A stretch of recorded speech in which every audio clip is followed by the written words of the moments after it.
जय हिंद दोस्तों। ये हमारी राजस्थान कल्चर की क्लास चल रही थी, जिसमें हमारी आज 6वीं क्लास है। इसमें हम राजस्थान की चित्रकलाओं के बारे में बात करेंगे कि कौन कौन सी चित्रकलाएं, कौन कौन से स्कूल हैं। इसमें दोस्तों अगर आपकी पहले से तैयारी है तो आप अपना फर्स्ट रिवीजन कर पाएंगे, और अगर आप पहली बार तैयारी कर रहे हैं तो दोस्तों इसमें 20 क्वेश्चन है। 20 क्वेश्चनों के साथ 4 ऑप्शन है। इन सभी की व्याख्या इसमें की जाएगी। क्या दोस्तों, इन सभी की व्याख्या इसमें की जाएगी और आपका सब कुछ क्लियर इसमें हो जाएगा। ठीक है दोस्तों, तो चलिए अपने पहले प्रश्न पर चलते हैं। हमारा पहला प्रश्न है, किस चित्र शैली में पशु पक्षियों की बहुतायत रही है। तो दोस्तों इसमें पूछा गया कि कौन सी ऐसी चित्र शैली है जिसमें पशु पक्षियों की बहुतायत रही। देखो दोस्तों, मैं आपको एक बेसिक क्लियर कर देता हूँ कि बेसिक क्या है कि राजस्थान में चित्रकला है। जैसे देखो, ये राजस्थान है। राजस्थान में चित्रकला को कितने भागों में बांटा गया है। इसमें भागों में नहीं बांटा गया, इसमें इसे स्कूलों में बांटा गया। स्कूल कैसे, देखो, एक तो मेवाड़ स्कूल, ठीक है दोस्तों, एक मारवाड़, एक हाड़ौती, एक ढूंढाड़। ये 4 एरिया बांटे गए हैं जिसमें चित्र शैलियों के बारे में बताया गया है। अब इन 4 स्कूलों में क्या होगा दोस्तों, इन 4 स्कूलों में विभिन्न विभिन्न वो बांटी गई हैं क्या, चित्र शैलियाँ। जैसे देखो, मेवाड़ में चावंड शैली है, नाथ द्वारा है, ठीक है दोस्तों। ऐसे इसमें देखो बीकानेर है, जोधपुर चित्र शैली है, ठीक है दोस्तों। इसमें जैसलमेर भी है। इसमें देखो, इसमें जयपुर है, अलवर है, ठीक है दोस्तों, उनियारा है, टोंक वाली है। इसमें देखो कोटा है, बूंदी है, ठीक है दोस्तों। आप समझ पा रहे होंगे कि ये ऐसे करके इस एरिया को चार चार भागों में बांटा गया है। ठीक है दोस्तों, पहले स्कूल, और स्कूल से स्कूल है ये Marwar school, Mewar school, Dhundhar school और हाड़ौती स्कूल। पर इसमें अंदर चित्र शैली दी गई। ठीक है दोस्तों, तो अब मैं समझता हूँ आपको बेसिक क्लियर हो गया होगा कि चित्रकला को हमको कैसे पढ़ना है। तो अब इसमें पूछा क्या गया दोस्तों, मैं आपको ये बताता हूँ। इसमें पूछा गया कि ऐसी कौन सी चित्र शैली है जिसमें मतलब कि पशु पक्षियों की बहुतायत रही है। क्या रही है दोस्तों, पशु पक्षियों की बहुतायत रही है। तो हम उस चित्र शैली के बारे में बात करेंगे। तो देखिए, जैसे अब नाथ द्वारा, मैं चारों ऑप्शनों की बात करूंगा। नाथ द्वारा है, नाथ द्वारा में क्या है दोस्तों, नाथ द्वारा में है, देखो, कृष्ण भक्ति है, कृष्ण भक्ति। ठीक है दोस्तों, कृष्ण भक्ति है ना। तो कृष्ण भक्ति है ना, तो यहाँ पे सबसे फेमस चीज़ क्या है, यहाँ पर है पिछवाइयाँ। क्या दोस्तों, पिछवाइयाँ। अगर नाथ द्वारा आ जाए चित्र शैली में तो आपको क्या याद आना चाहिए, सबसे इम्पोर्टेंट है ये नाथ द्वारा में। अगर एक चित्र शैली से एक चीज़ भी याद रखेंगे ना, बहुत कुछ याद हो जाएगा। अब नाथ द्वारा है, नाथ द्वारा नाम आते ही क्या याद आएगा, पिछवाइयाँ। ठीक है दोस्तों। अब बूंदी चित्र शैली है, बूंदी चित्र शैली नाम आते ही याद आएगा कि इसमें पशु पक्षियों का चित्रांकन है। क्या है दोस्तों, पशु पक्षियों का। ठीक है दोस्तों, पशु पक्षियों का। ठीक है दोस्तों, पशु पक्षियों का। अब और तीसरा ऑप्शन क्या है दोस्तों हमारा, तीसरा ऑप्शन है हमारा बीकानेर। बीकानेर में क्या है दोस्तों, बीकानेर में है, एक तो मथेरण कला है। मथेरण क्या है, मथेरण कला कैसी है, एक तो देखो इसमें मथेरण में क्या है, एक तो जैन और राजस्थानी दोनों को मिला के बनाई गई है मथेरण, और एक दूसरी इसमें उस्ता कला। उस्ता कला क्या है दोस्तों, देखो, जैसे घर पे पेंटिंग करते हैं ना, ऐसे ही ऊँट की खाल पे जो बाल होते हैं उनको हटा दिया जाता है और उसकी खाल पर चित्रांकन कर दिया जाता है, कोई भी चित्र बना दिया जाता है। ठीक है दोस्तों। जयपुर, जयपुर किसके लिए, जयपुर है दोस्तों आदमकद चित्रों के लिए। आदमकद क्या होता है, आदमकद को इंग्लिश में बोलते हैं पोर्ट्रेट। क्या बोलते हैं दोस्तों, आदमकद को इंग्लिश में बोलते हैं पोर्ट्रेट। क्या बोलते हैं दोस्तों, पोर्ट्रेट। ठीक है दोस्तों, पोर्ट्रेट और पोर्ट्रेट। अब दोनों ही चीज़ समझ नहीं आई हो तो मैं आपको बता दूं कि आदमकद और पोर्ट्रेट समझ नहीं आया तो कोई बात नहीं, लेकिन इतना बता दूं कि देखो, एक होता पासपोर्ट साइज फ़ोटो इतना सा, ठीक है, और एक होता फुल साइज फ़ोटो। तो ये फुल साइज फ़ोटो बनाते थे। क्या बनाते थे, फुल साइज फ़ोटो। किसके समय चालू हुई थी, ये हुई थी दोस्तों किसके समय में, ये हुई थी ईश्वरी सिंह के समय में। ठीक है दोस्तों, किसके समय में, ईश्वरी सिंह के समय में। चलो, इतना ही बहुत है पहले क्वेश्चन में। तो अब अगले क्वेश्चन की बात करते हैं। इसका सही उत्तर हो जाएगा ऑप्शन नंबर बी, बूंदी चित्र शैली। क्या दोस्तों, ऑप्शन नंबर बी, बूंदी चित्र शैली। ठीक है दोस्तों, इसका ऑप्शन हो जाएगा ऑप्शन नंबर बी, बूंदी चित्र शैली। अपना अगला प्रश्न है, निम्नलिखित में से कौन सी राजस्थानी चित्रकला शैली चोर पंचाशिका शैली से मिलती जुलती है। तो देखो, चोर पंचाशिका शैली का मतलब क्या है कि चोर पंचाशिका नाम का एक वो है क्या चित्र, क्या है दोस्तों, चोर पंचाशिका नाम का एक चित्र है, और वो मतलब किस शैली से संबंधित है। तो इसमें पूछा गया था किशनगढ़, किशनगढ़ में तो नहीं है, किशनगढ़ में क्या है, बनी ठनी है। ठीक है, बनी ठनी है। और दोस्तों नेक्स्ट क्या है, जोधपुर, जोधपुर, जोधपुर में भी नहीं है। जोधपुर में क्या, देखो, जोधपुर में एक तो पंचतंत्र है, ठीक है दोस्तों, और ऐसे बहुत सारे हैं। बीकानेर शैली है, बीकानेर शैली में क्या है दोस्तों, बीकानेर शैली में है अपना, बीकानेर शैली में क्या है, मैंने अभी आपको बताया था उस्ता, उस्ता कला यानी ऊँट वाली कला है। और एक है मेवाड़, मेवाड़, मेवाड़ में दोस्तों ये बिल्कुल सही है, मेवाड़ में है चोर पंचाशिका। और मेवाड़ ध्यान आते ही आपको एक चीज़ और याद आनी चाहिए, एक ही चीज़ याद आनी चाहिए, बाकी तो याद आती रहेंगी। पहले एक एक करके याद करेंगे। चोर पंचाशिका तो हो गया, मेवाड़ शैली याद आती, एक चीज़ आपको याद आनी चाहिए, वो क्या सर, तो वो है चोर पंचाशिका तो है ही है, उसके साथ है अपना कि इसका पहला ग्रंथ कौन सा था? पहला ग्रंथ था दोस्तों इसका, वो था श्रावक प्रतिक्रमण सूत्र चूर्णी। श्रावक, मैं बोल रहा हूँ आप याद कर लेना, श्रावक प्रतिक्रमण सूत्र चूर्णी, ये पहला ग्रंथ था। अगर पूछे ये किस चित्रशैली से संबंधित है? मेवाड़ चित्रशैली।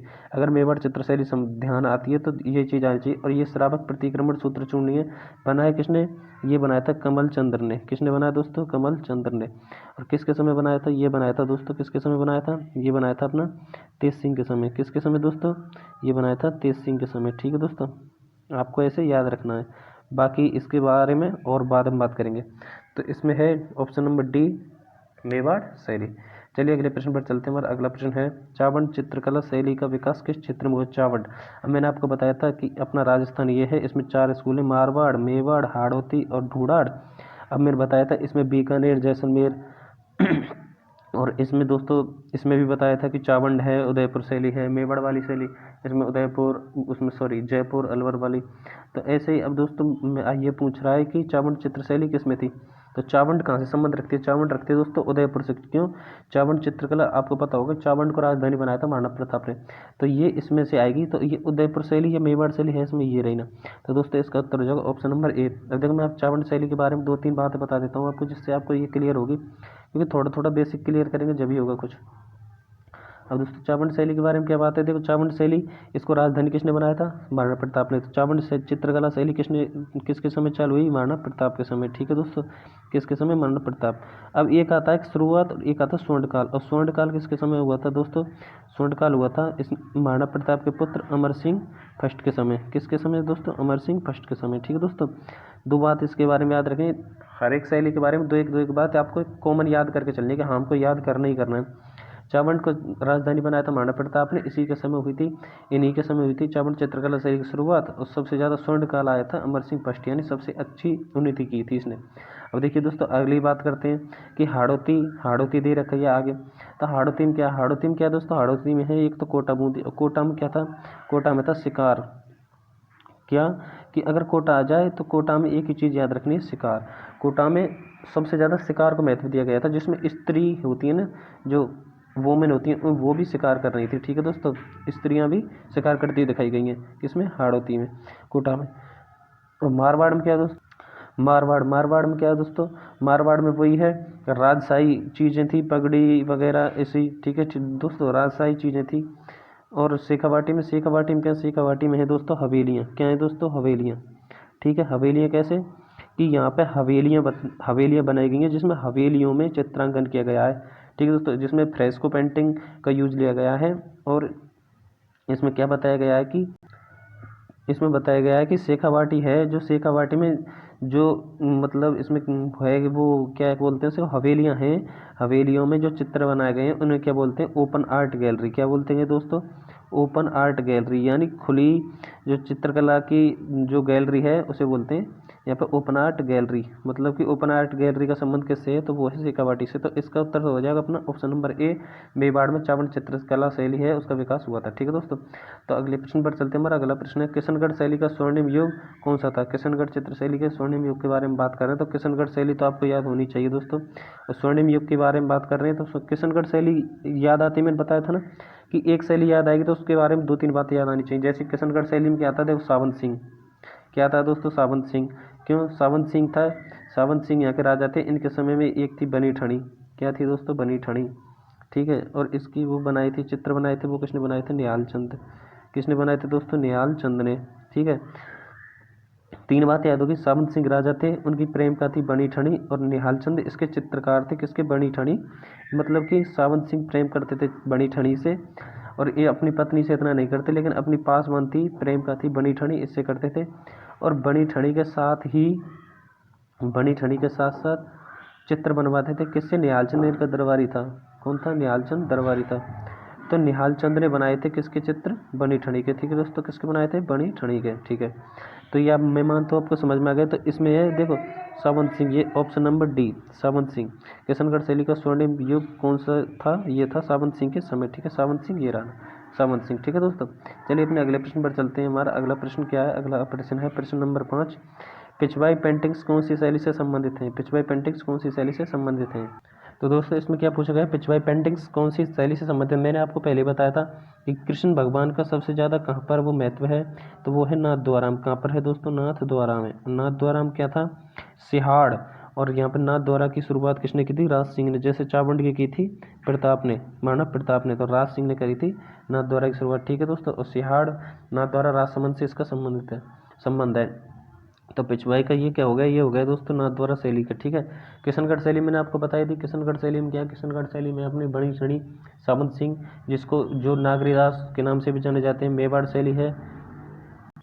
और मेवाड़ शैली में क्या है दोस्तों? मेवाड़ शैली में मैंने आपको बताया था कि श्रावक प्रतिक्रमण सूत्रचूड़ी, जो कि कमल चंद्र ने इसका चित्र बनाया था, ताड़ के पत्रों पर आहड़ में बनाया था। और जैसलमेर में ये वर्तमान में संरक्षित है, मतलब जैसलमेर के जो संग्रहालय उसमें वर्तमान में रखी हुई है।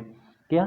श्रावक प्रतिक्रमण सूत्रचूड़ी नाम का जो चित्र है वो रखा हुआ है, जो कमल चंद्र ने बनाया था तेज सिंह के समय में। ठीक है दोस्तों। बीकानेर शैली है, जिसमें मथेरण कला और उस्ता कला इसकी फेमस है। ठीक है, मैं मान गया, आपको याद हो गया होगा। कमला और इल्याची, ये नेक्स्ट क्वेश्चन है अपना, प्रश्न नंबर 6। कमला और इल्याची किस चित्रकला शैली की अग्रणी महिला चित्रकार हैं? तो दोस्तों मैं आपको बता दूं, कमला और इल्याची हैं। देखो आपको 4 महिलाएं याद रखनी है। कौन कौन सी महिलाएं याद रखनी है? अगर महिलाओं से क्वेश्चन आएगा तो यहाँ से बाहर नहीं जाएगा। कौन कौन सी महिलाएं दोस्तों, आप इसको नोट कर लो। वो है, देखो दोस्तों, एक तो उष्णा, दो जोड़े से याद रखनी है, उष्णा साहिबा, ये 2 महिला हैं। तो आपको ये 2 तो ये याद रखनी है। ठीक है दोस्तों। एक तो उष्णा और साहिबा, और एक याद रखनी है दोस्तों आपको कौन सी, ये वाली, ये कौन सी थी? कमला और इल्याची। कौन सी दोस्तों? कमला और इल्याची। तो आपको दोस्तों ये चारों रखनी है इल्याची। ठीक है।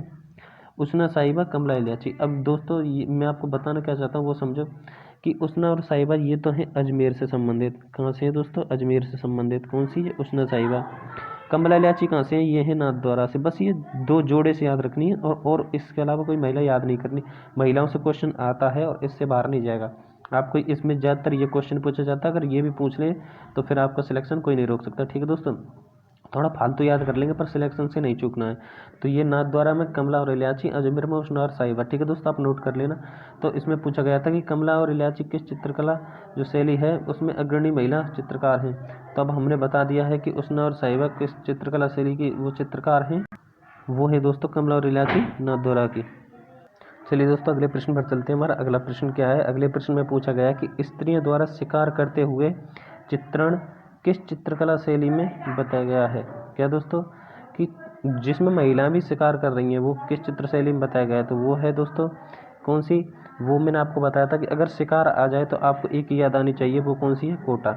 कोटा में शिकार के बारे में बताया गया है। क्या दोस्तों? कोटा में शिकार के बारे में बताया गया है। बूंदी में भी हवेलियों में कुछ कुछ चित्र बनाए गए हैं। जयपुर में आदम का चित्र है। मेवाड़ में क्या? श्रावक प्रतिक्रमण सूत्रचूड़ी। ठीक है दोस्तों, इसका ऑप्शन नंबर ए। मैंने आपको डिटेल पहले ही बता दी, अब आपके क्वेश्चन आराम से हल हो रहे होंगे। ठीक है दोस्तों। अब प्रश्न नंबर 8 है, राजपूत पेंटिंग शीर्षक से 1916 ईस्वी में किसने पुस्तक लिखी थी? एक पुस्तक लिखी थी राजपूत पेंटिंग्स, जो किसने लिखी थी? देखो दोस्तों मैं एक बात और बता दूं, इसका वैज्ञानिक विभाजन किया था किसने? देखो आनंद कुमार स्वामी इसका उत्तर, मैं आपको सीधे बताता हूँ। ऑप्शन नंबर 20 का उत्तर है राजपूत पेंटिंग्स। अगर आ जाए कि राजस्थानी चित्रकला का वैज्ञानिक विभाजन किसने किया था, वो किया था आनंद कुमार स्वामी ने। किसने? वैज्ञानिक विभाजन। ठीक है दोस्तों, वैज्ञानिक विभाजन किसने किया था?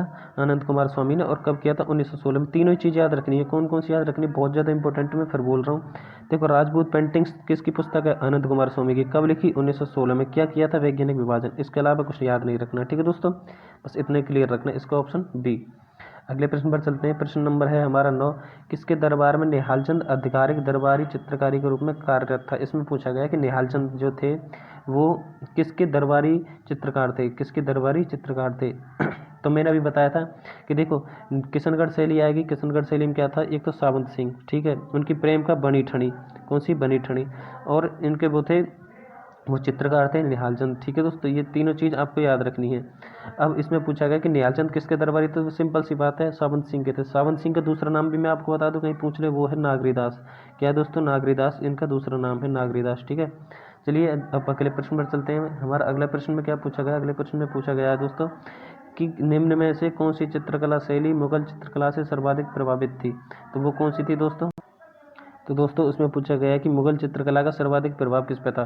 तो देखो मुगल चित्रकला का सर्वाधिक प्रभाव, देखो सर्वाधिक प्रभाव किस पे होगा, सर्वाधिक प्रभाव तो राजधानी पे ज़्यादा होता है, तो जयपुर पे था।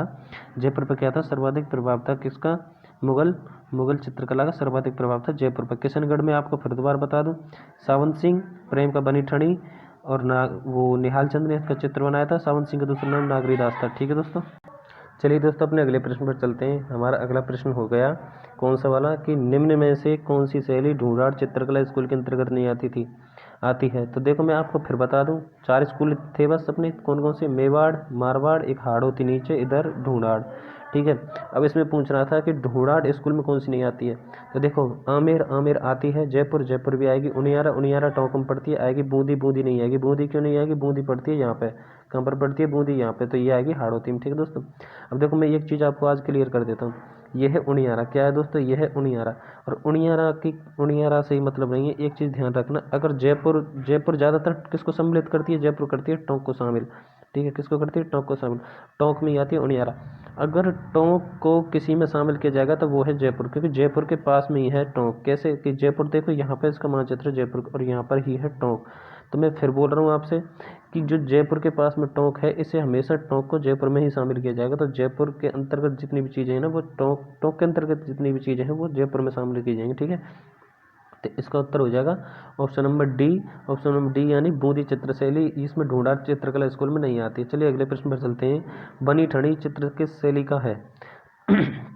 क्या दोस्तों कि बनी ठनी वो चित्र है वो किस शैली का है। तो बनी ठनी चित्र देखो मैंने आपको बताया था किशनगढ़ शैली के बारे में, क्या बताया था, देखो सावंत सिंह है, ठीक है, इनको नागरीदास के नाम से भी जाना जाता है, और इनकी प्रेम का बनी ठनी है जिसके चित्र बनाए थे निहाल चंद ने। और एक और चीज़ बता दूं कि फयाज अली और एरिक डिक्सन, क्या दोस्तों, फयाज अली और एरिक डिक्सन इसको प्रकाश में लाए थे, यानी किसका पता चला था, किसको, फयाज अली और एरिक डिक्सन ने किसको, बनी ठनी को क्या बोला था, ये बोला था मोनालिसा। क्या बोला था दोस्तों, मोनालिसा। ठीक है दोस्तों, भारत की मोनालिसा किसने बोला था, बनी ठनी को एरिक डिक्सन ने। ठीक है, फयाज अली और एरिक डिक्सन का संबंध कहाँ से, किशनगढ़ चित्रशैली से। इसका उत्तर हो जाएगा ऑप्शन नंबर बी, बनी ठनी चित्रशैली है किशनगढ़ शैली की। ठीक है दोस्तों, अगले प्रश्न पर चलते हैं। हमारा अगला प्रश्न है, चित्रकार का नाम क्या है, किसका, बनी ठनी चित्र का, किसका दोस्तों, बनी ठनी जो चित्र है उसके चित्रकार का क्या नाम है। ठीक है दोस्तों, इसमें प्रश्न ये पूछा गया है, मिसप्रिंट है, माफी चाहूँगा। बनी ठनी जो चित्र है उसके चित्रकार का क्या नाम था, अभी बता दिया, क्लियर है। सी निहाल चंद। टाइम खराब नहीं करेंगे, अगले प्रश्न पर चलेंगे। श्रीलाल जोशी एक प्रमुख चित्रकार हैं, बिल्कुल हैं, किसके हैं, वो हैं सर ऑप्शन नंबर ए, फट चित्रण के। कैसे, देखो आपको दो चीज़, जोशी परिवार कहाँ का प्रसिद्ध है, वो है दोस्तों नाथद्वारा राजसमंद का। कहाँ का है दोस्तों, नाथद्वारा राजसमंद का।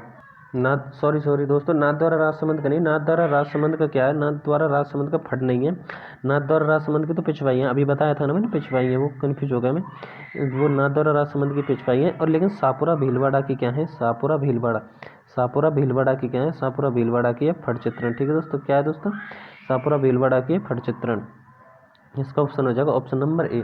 चलिए अगले प्रश्न पर चलते हैं। हमारा अगला प्रश्न क्या है, प्रसिद्ध चित्रकार नागरीदास का मूल नाम क्या था। मैंने अभी बताया था कि किशनगढ़ शैली है उसमें सावंत सिंह है, सावंत सिंह का मूल नाम था, मतलब दूसरा नाम था नागरीदास, और इस बनी ठनी इसकी वो है कि प्रेम का, और इसके साथ इसका चित्रकार कौन था, इसका चित्रकार था निहाल चंद। ठीक है दोस्तों, इसको आप क्लियर कर चुके होंगे। नागरीदास का मूल नाम क्या था, वो था सावंत सिंह जो किशनगढ़ चित्रशैली से थे, इनका दूसरा नाम नागरीदास था, बनी ठनी इनकी प्रेम का थी, नागरीदास थे। और फयाज अली और एरिक डिक्सन इनको प्रकाश में लाए थे। एरिक डिक्सन ने भारत की मोनालिसा कहा था, क्या कहा था, भारत की मोनालिसा। ठीक है दोस्तों, आशा करता हूँ आपको समझ में आ रहा होगा। अगर दोस्तों अच्छा लग रहा हो तो प्लीज़ एक वीडियो को लाइक जरूर कर देना। अगले प्रश्न पर चलते हैं। प्रश्न नंबर 16 क्या कह रहा है, प्रश्न नंबर 16 बोल रहा है हमारा कि निम्नलिखित में से कौन सा चित्रकार बीकानेर चित्रकला शैली से संबंधित नहीं है। तो मैं दोस्तों अब टाइम खराब नहीं करूँगा, वीडियो काफ़ी लंबी हो जाएगी वरना। तो देखो इसमें सामोबत बीकानेर से है, रुकनुद्दीन भी यहीं से, अली राजा भी यहाँ से, एक और है हसन भी यहीं से है। ठीक है दोस्तों, मनोहर यहाँ के नहीं है, मनोहर कहाँ के हैं, उदयपुर के चित्रकार कौन कौन से, मनोहर है, साहिबदीन है, कौन से दोस्तों, साहिबदीन है, रुकनुद्दीन है, ऐसे काफ़ी सारे हैं, आप उनको नोट कर लेना।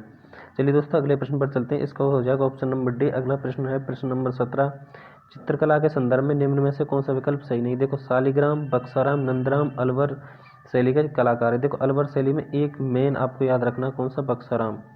बक्साराम आपका प्रश्न सही कराएगा कि अलवर शैली का बक्साराम है।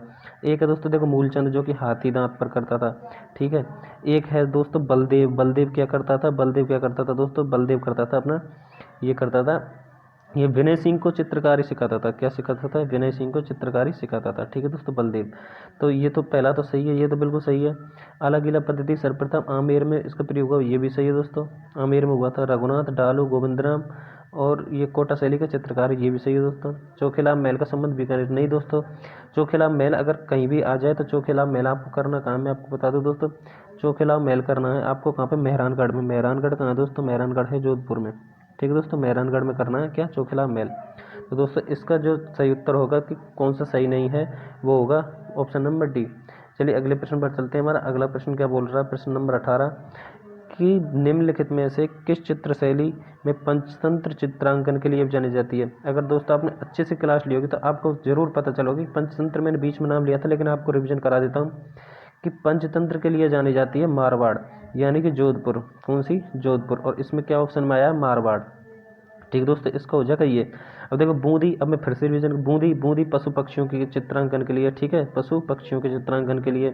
कोटा, कोटा में क्या बताया था दोस्तों मैंने, कोटा में बताया था शिकार, शिकार के लिए कौन सी, ये कोटा। ढूंढा, ढूंढाड़ क्या, ढूंढाड़ दोस्तों आदमकद चित्र, क्या दोस्तों, आदमकद चित्र, ठीक है दोस्तों, आदमकद चित्र, आदमकद चित्र यानी फुल साइज, पासपोर्ट साइज नहीं, फुल साइज। इसका हो जाएगा ऑप्शन नंबर सी। अगले प्रश्न पर चलते हैं, प्रश्न नंबर 19 है, निम्नलिखित में से कौन सा एक लोक चित्रकला का अंग नहीं है। देखो लोक चित्रकला जिसमें चित्रकला का काम नहीं होता हो, बिल्कुल। फड़, फड़ तो है यार दोस्तों, सापुरा भीलवाड़ा की है, बिल्कुल है। बनी ठणी, बनी ठणी भी है किशनगढ़ शैली की, कहाँ की है, किशनगढ़ शैली की। सांझी, सांझी भी है दोस्तों, सांझी मंदिर, संजय मंदिर कहते हैं। मत्स्यनाथ, मत्स्येंद्रनाथ मंदिर है, कहाँ पर है, उदयपुर में है, उसको बोलते हैं सांझियों का मंदिर, ठीक है, वो भी है, वहाँ पे भी चित्रकला। लेकिन पथवारी, पथवारी क्या होती है दोस्तों, मैं आपको बता दूँ पथवारी क्या होती है। पथवारी में क्या होता है कि पथवारी वो चीज़ है जो कि देखो गांव होते हैं ना, गांव में एक मंदिर होता है पथवारी का, जिसपे एक ऐसे वो होती है ऊपर चबूतरा सा, उस पर छोटे छोटे पत्थर रखे होते हैं, जो होते हैं पत्थरों के उन्हें भगवान के रूप में पूजा जाता है। क्या दोस्तों, भगवान के रूप में पूजा जाता है, जैसे हम पथवारी बोलते हैं, जिसपे चित्रकला का कोई भी काम नहीं, वहाँ सिर्फ मूर्तियाँ होती हैं। इसका हो जाएगा ऑप्शन नंबर डी। प्रश्न नंबर 20 है, बूंदी राजमहलों में निर्मित चित्रकला किस शासक की देन है। ये चित्रकला के बारे में पूछ रहा है, नहीं सॉरी, चित्रशाला के बारे में पूछ रहा है। बूंदी राजमहल में निर्मित है चित्रशाला, वो किस शासक की देन है। तो दोस्तों मैं आपको डायरेक्ट बताता हूँ, वो है महाराज उम्मेद सिंह की। क्या दोस्तों, महाराज उम्मेद सिंह की। लेकिन और महाराज उम्मेद सिंह की तो है, लेकिन महाराज उम्मेद सिंह के साथ साथ एक चीज़ आपको याद और रखनी है कि महाराज उम्मेद सिंह के समय ही इसका स्वर्णकाल था, किसका, बूंदी चित्र शैली का, ठीक है दोस्तों, बूंदी चित्र शैली का। और इसमें और कोई बात बताने लायक है नहीं, मैंने आपको बता दिया। सावंत सिंह किशनगढ़, ये राम सिंह भी उससे संबंधित है, कोटक शैली से। मानव प्रताप ये चावंड शैली से, ठीक है दोस्तों, इसका हो जाएगा ऑप्शन नंबर ए। तो दोस्तों अगर आपको हमारी वीडियो अच्छी लगे तो प्लीज़ दोस्तों एक लाइक ज़रूर कर देना, क्योंकि वीडियो बनाने में बहुत मेहनत लगती है और आगे भी आपकी ऐसी वीडियो आती रहेंगी। अगर आपको कोई सजेशन देना हो तो कमेंट बॉक्स आपके लिए ओपन है, तो कृपया हमें कोई, अगर आपको अच्छा लगे तो सजेशन जरूर दें। आपके लिए धन्यवाद।